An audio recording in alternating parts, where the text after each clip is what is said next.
วัสดีครับผม FC ทุกท่านนะครับผมวันนี้ก็จะมาพูดเรื่อง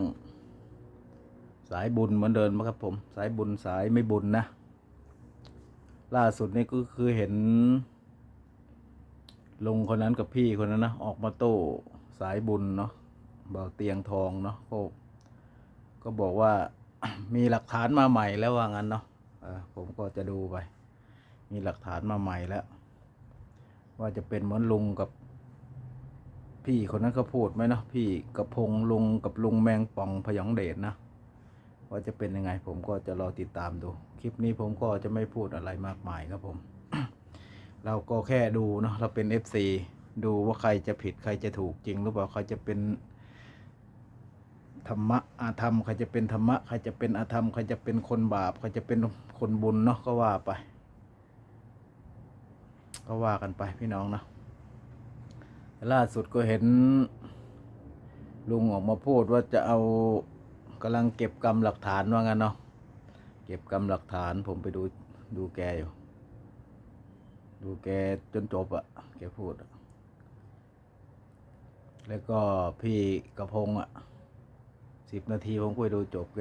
คือเขาก็ว่าเขามีหลักฐานแน่นมัดแน่นเนาะกำลังรวบรวมหลักฐานว่างั้นเนาะจะเอาให้ได้ว่างั้นเนาะคือพูดในเหมือนฟอกอะไรสักอย่างประมาณนี้แหละครับพี่น้องเนาะผมเห็นลุงพูดนะประมาณนั้นไม่ใช่แค่เงินนั้นว่างั้นเนาะแต่ก็ไม่รู้เลยเนาะไม่รู้ใครผิดใครถูกแต่ก็เห็นเตียงทองออกมาแจ้งแล้วก็โต้อยู่นะออกมาโต้ว่าอย่างง้นอย่างนี้อยู่เนาะผมเห็นเขาออกมาโต้กันอยู่แต่ผมก็จะไม่พูดอะไรมากมายให้เขาตอบโต้กันเองนะครับคลิปนี้เนาะแล้วก็ไปดูคลิปเตียงทองเลยครับผมจะเอาขึ้นให้ บางตอนนะครับผมเนาะบางครั้งบางตอนเนาะไม่ได้เอาให้จบใครจากนั้นก็ไปดูช่องเขาเนาะแล้วก็ช่องลุงนั้นช่องพี่คนนั้นเนาะกระพงกระเพงลุงแมงป่องแมงแปงนะคลิปนี้ก็จบแค่นี้แหละครับผมให้แล้วก็ติดตามตอนต่อไปว่าผลจะเป็นยังไงนะครับผมเนาะอันนี้ผมก็จะดูเฉยๆ ไม่ออกความคิดอะไรมากมายพี่น้องนะมันเรื่องอย่างนี้เนาะต้องดูให้เห็นแหละเชื่อไม่เชื่อก็ต้องได้ดูไปก่อนพี่น้องว่าใครจะพูดจริงพูดเท็จแค่นั้นแหละครับผมเนาะแต่ถ้าถึงเดือนเมษาหรืออันนั้นไม่มีอะไรก็ค่อยว่ากันอีกพี่น้องนะค่อยว่ากันอีกจะเป็นยังไงนะใครพูดจริงใครพูดเท็จอันนี้ผมก็ไม่รู้ไม่ทราบเหมือนกันครับผมนะก็ให้เขาออกมาตอบโต้กันเองโอเคครับผมคลิปนี้ผมก็ว่าจะทำเป็นคลิปสุดท้ายแล้วนะครับผมไม่อยากอันนี้เนาะโอเคครับผมเจอกันคลิปหน้าครับผมพี่น้องเลยเนาะเห็น FC เพิ่นส่งมาถามข่าวตามข่าวแล้วว่าเป็นได้บ่เตียงว่าซั่นยังบ่จบบ่สิ้นอยู่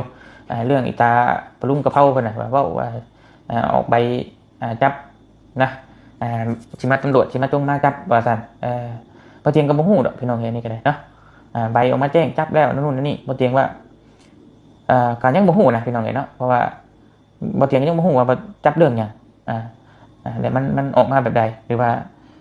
ไผเป็นคนแจ้งอีหยังสิล่ะพี่น้องบ่เตียงก็ยังบ่ฮู้เลยเนาะดูแล้วก็บอกว่าสิจับกันบัดนี้บ่เตียงก็ว่าการสิจับคนน่ะมันก็ต้องมีว่าคนบุคคลนั้นเฮ็ดผิดหยังคือบ่เตียงเพิ่นบอกว่าบ่เตียงไปโกงเงินคนไทยนั่นนี่ตามที่บ่เตียงเบิ่งนะ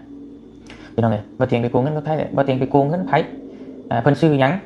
ผู้ที่บ่เตียงไปโกงนะพี่น้องเอ้ยส่งใบเสร็จหรือว่าใบสลิปมาว่าโอนเงินมาให้บ่เตียงแหละบ่เตียงบ่ไปให้ครอบครัวใดเนาะเพิ่นชื่อหยังบุคคลนั้นนะพี่น้องเอ้ยบ่เตียงก็อยากฮู้คือกันเนาะดูแล้วว่าจิจับตั้งแต่เดือนก่อนๆพุ่นแหละพี่น้องเอ้ย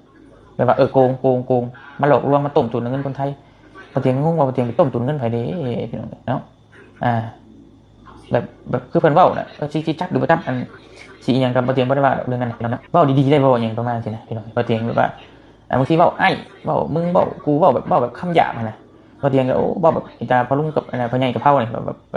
เว้าซากฮากถูแบบรุนแรงเกินไปนะบ่เตียงว่าหยังคือว่าหยังต้องขนาดนั้นเนาะคำเพิ่นเว้าได้ต้องไปลากคอเข้าคุกเข้านั่นแบบคือว่าบ่เตียงนี่ไปฆ่าญาติพี่น้องเรานี่นะพี่น้องคือเราอยากให้อีหยังบ่เตียงก็บ่เข้าใจว่าเป็นหยังต้องขนาดนั้นนะเว้ากันดีๆก็ได้มีคน ไปแจ้งบ่ว่าบ่เตียงหลอกเงินเขาบ่อันน่ะบ่เตียงจะฮู้ว่าถ้ามีคนไปแจ้งเพิ่นชื่อเสียงเรื่องนั้นมันจังไดเนาะบ่เตียงไปหลอกตอนใดแล้วเพิ่นโอนมาเท่าใดเอาหลักฐานมาให้เบิ่งนี่นะพี่น้องเนาะแล้วส่วนนั้นก็บ่เป็นหยังดอกเพิ่นบอกว่าสิมาจับตำรวจอาเซียนบ่เตียงว่าการที่จับคนมันก็ต้องตรวจสอบก่อนแต่ว่าต้องมีคนแจ้งไปว่าบุคคลนี้โกงเงินไปโอนเงินไปให้แล้วบ่เห็นเอาไปให้คนหรือว่าจังไดนะพี่น้องการโกงการนั้นนี่มันก็ต้องมีคนบอกแต่ว่าอันนี้อยู่ๆเลยถ้าว่าโกงบ่เตียงก็บ่ตอบให้บ่ได้แบบนี้พี่น้องเนาะแต่สิชี้แจงจังไดแล้ววันนี้มีแต่ว่าเอาตำรวจมาจับมาจับก็มันก็ต้องมีหลักฐานก่อนแต่ว่าก็เอามาเบิ่งบ่เตียงผิดส่วนใดแล้วบ่เตียงสิชี้แจงก่อนเงินน่ะเราบอกว่าบ่เตียงเงินแบบหมุนเวียนรวยมหาศาลก็ให้เพิ่นมาเบิ่งว่าบ่เตียงรวยใช่บ่ให้เพิ่นมาตรวจสอบเบิ่งรถนะบ่เตียงบ่ได้ไปใส่อยู่เฮือนนี่นะพี่น้องเนาะบ่เตียงอยากให้มาตรวจคือกันบ่ได้ย้านการตรวจสอบพี่น้องว่ามันรวยคือจะเว้าอีหลีบ่มาเบิ่งเนาะพี่น้องก็มาเบิ่งรถบ่ไปใส่ดอก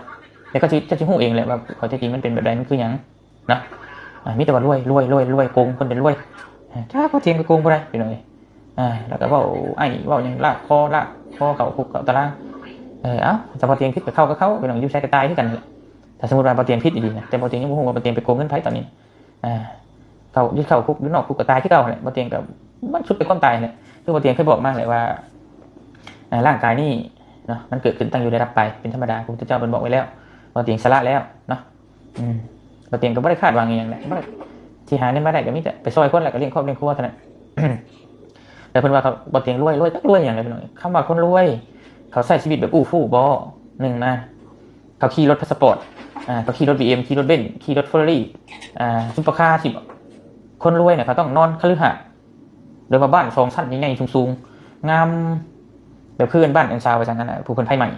อยู่เวียงจันทน์ผ่านมาดังๆแล้วมันต้องขี่รถสปอร์ตต้องขี่บ่คนรวยนี่บ่เตียงขับรถกระบะแล้วคนขับทั่วบ้านทั่วเมืองบ่เตียงมีก่อนสิมาเฮ็ด YouTube อีกรถกระบะนะแต่ว่าขายออกคันนั้นไปซื้อคันใหม่แล้วก็บ่เตียงก็มาเฮ็ดร้านค้านี้ดินก็ข้าวพ่อข้าวแม่ปุ้ยพุ่นพอชื่อไว้แต่ถึงแล้วพี่น้องนี่เนาะแล้วก็มาปลูกมาสร้างนี้เฮ็ดไปทีละเล็กทีละน้อยแล้วก็นอนกั้นห้องไว้พอได้นอนอยู่ร้านค้านี้